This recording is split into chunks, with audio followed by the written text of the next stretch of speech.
The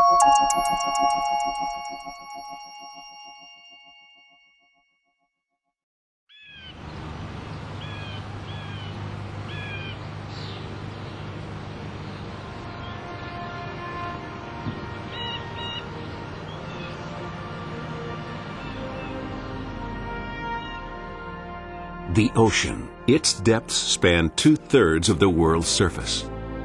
Over 361,000 trillion gallons of water teem with life, support the atmosphere, and inspire mankind everywhere. It is a place for exploration, a battleground for confrontation against nature itself, and for heroes. Inspiration, leadership, risk. Captain Larry Brudnicki, Courage Under Pressure. Have you ever been in a situation that was beyond your control and you knew you had to make a difficult decision, but you didn't like any of your options? Or have you ever been part of a group that you knew had to come together as a team and act with a single focus if there was any chance for you to accomplish your goal? If your answer is yes, then you have an idea of what it was like to be in the perfect storm. The Coast Guard awarded Captain Larry Brudnicki the Medal for Heroism. He would never call himself a hero, but this energetic, light-hearted man was at the front lines of the greatest confrontation against the ocean in history. As the captain of the Coast Guard cutter Tamaroa, he embarked on a daring rescue mission that was to be retold in the best-selling book and feature film, The Perfect Storm. How many of you have read the book, The Perfect Storm? And how many of you have seen the movie? Something that always amazes me is that 75% of the people I meet are familiar with The Perfect Storm. And a question I'm frequently asked is, how did it get that name? Because the words perfect and storm don't go together. It's another oxymoron. At the time, it wasn't called The Perfect Storm. And it wasn't even a storm in the traditional sense of the word. It was a combination of 3 independent weather systems. A low-pressure system stalled out over Sable Island, Nova Scotia. An extreme high-pressure system was propelled southeast from Canada on the jet stream. And the extreme low pressure of Hurricane Grace came up from the Caribbean.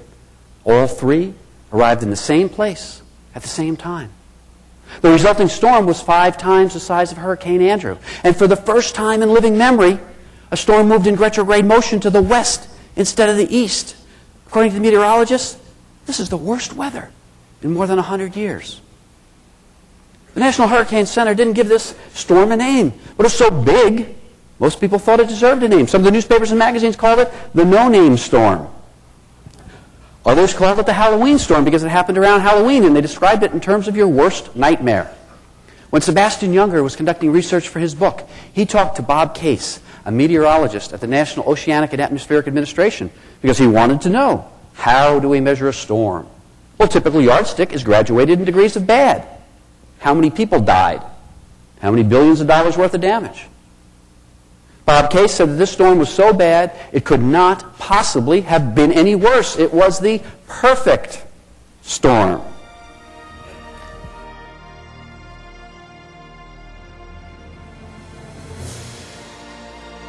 Captain Brudnicki delivers a fast-paced, energetic, and personalized presentation, striking a perfect balance between humor and drama. His story of leadership, teamwork, and risk management strategies resonates with audiences everywhere and provides your group with tools they can use immediately to plan for any scenario. Captain Larry Brudnicki, Courage Under Pressure. Before I go back out on patrol, I always read the weather reports, and the National Weather Service is calling for 100-mile-an-hour winds and 60-foot waves. Perhaps the blue skies and the gentle breeze on shore caused some sailboats to not take the warning seriously. Maybe they would have if the National Weather Service had mentioned the book or the fact that the movie was going to star George Clooney. We found out the movie was coming out. My wife started joking with all of her friends. Carol said, by the time Hollywood's done with this, you'll easily recognize Larry. He'll be the 20-year-old female.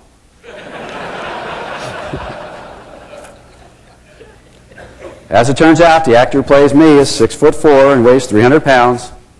Now Carol says, when I got home, I was soaking wet, so she threw me in the dryer, and I shrank.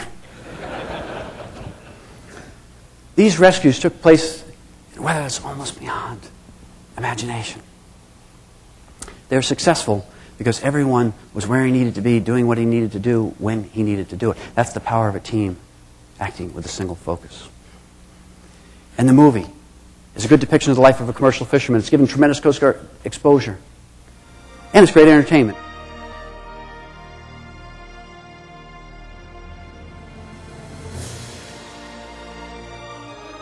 Captain Brudnicki teaches your organization the same strategies that he used to succeed at a wide variety of high-risk missions, including the Exxon Valdez oil spill, countless counter-drug operations, directing Coast Guard operations during the America's Cup, and spearheading engineering operations for a presidential inauguration.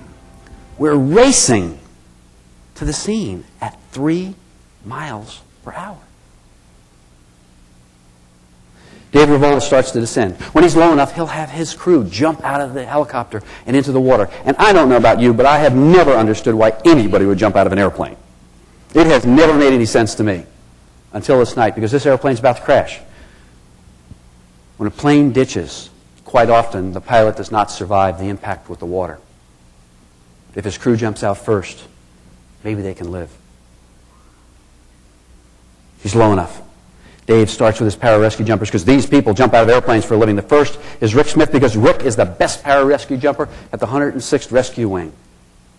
And I'd like for a moment for you to imagine that you are Rick Smith. You're 32 years old. You're sitting at the door of the helicopter preparing to jump. What are you thinking?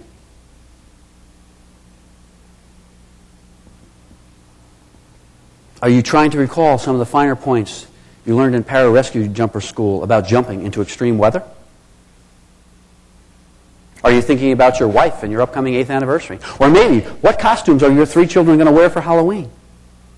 Or do you say a prayer? Time for preparation's over. You jump. What are you feeling? Courage or fear? You're the best at this, and you know it. But no one has ever jumped into weather this extreme before. A second later, you disappear from sight of the helicopter.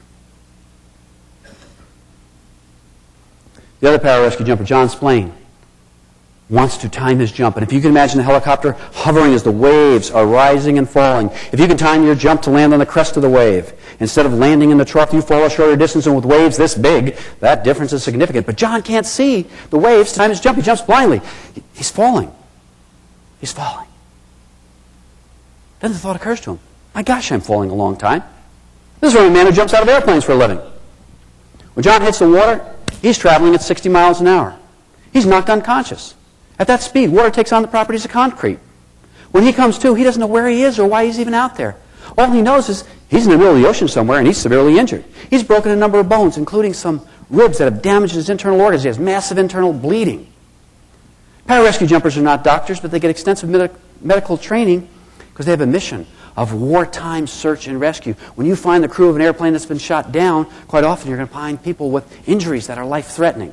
The good news and the bad news is John has an idea of the extent of his injuries. Dave Revola, the co-pilot, has the night vision goggles he was wearing when they were attempting to refuel with the tanker. He flips them down. He can see the waves. He times his jump, and he jumps without incident. That's how you write it up in the military investigation. He jumps without incident. He's jumping out of an airplane that's about to crash in the middle of the ocean in the worst weather in 100 years. He jumps without incident. The weather's so bad the man can't climb up the cargo net. Our rescue team snags him in the net as if he's a fish and hauls the net up on deck. It's Graham Bouchard, the co-pilot. He had an interesting perspective on his own rescue. Graham said, when I was on the crest of the wave and the ship was down in the trough, I felt like I was standing on a mountain looking down into the valley of the ship. The man in the water does not look down at the ship. He looks up to the ship. We make another approach. We're alongside. Ship's rolling. The waves are crashing on deck. Our rescue team has been at this for almost 2 hours. They're cold. They're tired.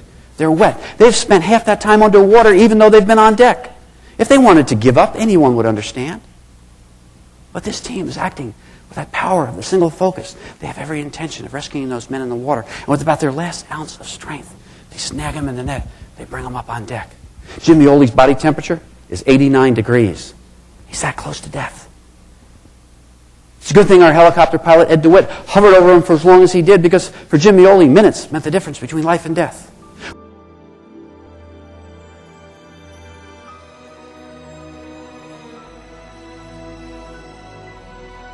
Captain Larry Brudnicki has shared his story on ABC, the History Channel, National Geographic, and numerous other media appearances. Now he shares his story and the strategies for success in uncertain times with audiences all over the world. He tailors his presentation for your organization's needs, providing entertainment and inspiration, along with excellent risk management strategies on request. Captain Larry Brudnicki, Courage Under Pressure. We tried to perform that rescue for the Air National Guard, and everything that we had been trained to do, everything we had done successfully hundreds of times didn't work. We had to come up with a new plan in a high-risk, high-stakes rescue mission. What prepared us to do that? Well, I think it's very interesting.